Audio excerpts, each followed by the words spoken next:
Hello friends, আমরা যখন কাশ্মীরের গুলমার্গে যাচ্ছিলাম, তো যাওয়ার পথের দৃশ্যটা তোমরা বন্ধু দেখো, কত সুন্দর দৃশ্য। এই সব জায়গাগুলো শীতকালীন প্রচুর বরফ পড়ে, মানে তখন আর এইসব গাড়ি এখানে অ্যালাউ নেই। আমরা যে গাড়িতে করে এসেছি, আমরা 17 সিট উইঙ্গার করে এসেছি, 11 জন লোক।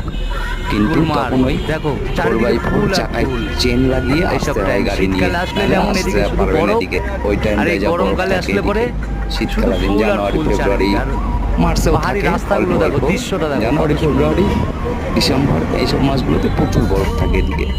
তো এর অপূরব দৃশ্য, সুন্দর রাস্তা দিয়ে গাড়িগুলো যাচ্ছে আঁকা বাঁকা পথে, সুন্দর লাগছে দেখতে।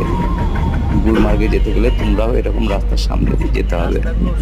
তো আমার ভিডিওটা যদি ভালো লাগে তোমাদের, লাইক কমেন্ট শেয়ার এবং আমার চ্যানেলটাকে সাবস্ক্রাইব করে দিও। আমি যে ভিডিওগুলো ছাড়বো প্রথমেই তোমরা দেখতে পাবে তাহলে।